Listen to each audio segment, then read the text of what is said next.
હવે મારી પાસે 3 વર્ષ બાકી રહ્યા છે, 30મો પ્રોગ્રામ મૂકી દેવાનો છું. કદાચ ન હાલે ને તોય કોઈ પરવા છે નહીં મને. એટલે આ બધો જે ઉપડું છે આથી મોરબીથી બધું ફોટા વાયરલ થાય છે.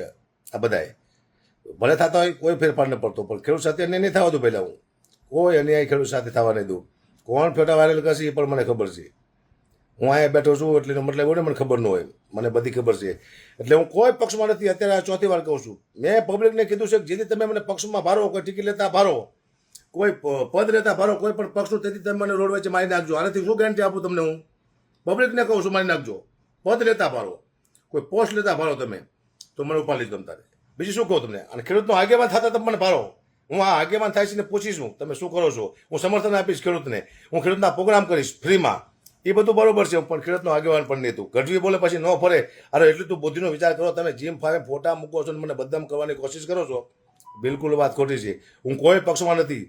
હમણાં ઓલા કોંગ્રેસવાનો ફોન આવ્યો હતો કે તમને હાર પહેરાવવાના અમે આવવાના છીએ. તોય મેં કીધું ખુલ્લે આમ આવજો, પહેલાં જાહેરમાં આવજો. તમે ખેડૂત માટે લડો છો તો તમને હાર પહેરાવશો. તમારે જે પહેરાવો હોય, કોઈ જીને આખા ગુજરાતમાં હાર પહેરાવો હોય, પણ ખુલ્લે આમ મારા ઘરમાંય નહીં, કોઈ ઓફિસમાંય નહીં, જાહેરમાં હાર પહેરાવજો મને. કારણ કે મને ઉપાડ લેશો તમે બધા ભેગા થઈને. આ તમારા રાજકારણમાં હું ઉપડી જઈશ. હું કે રાજકારણનો માણસ છું. હું સત્ય બોલવા જે મારા મગજમાં આવે બોલું છું. શું બોલો ને મને ખુદને ખબર ન હોતી. એટલા લોકોના ફોન આવે છે, ક્યાંક હું ભૂલ ન કરું એ મારે પ્રાર્થના કરું છું. તો મને ફસાવવાની કોશિશ કરશે, ગોળ ગોળ બધા મારી વાતો કરે. બહુ ફોન આવે છે તમને કહી દઉં. હું મારી પાછળ બહુ માથાકૂટના આવે છે, ધમકીના ફોન આવે છે, બધા. એટલે સમજી ગયા ને તમે? બધા ફોન આવે છે. પણ ગઢવીને ડગાવો એટલો અઘરો છે. અમે આવ્યા પછી ગઢવી ફરે, મને મારો સમાજ મારી નાખે. હું હવે ફરું ને, હું કોઈ પક્ષમાં જઉં ને તો મારો સમાજ મને મારી નાખે. કારણ કે આ દુનિયામાં સૌથી મને બીક હોય તો મારા ચારણ સમાજની છે. અને ચારણ સમાજની સાક્ષી રાખીને બોલ્યો છું હું કોઈ પક્ષમાં નહીં જઉં. એટલે નહીં જઉં. વિશ્વાસ છે મારા સમાજને કે કવાબા ગઢવી બોલ્યા પછી ન ફરે, બોલે ચારણ ન હોય.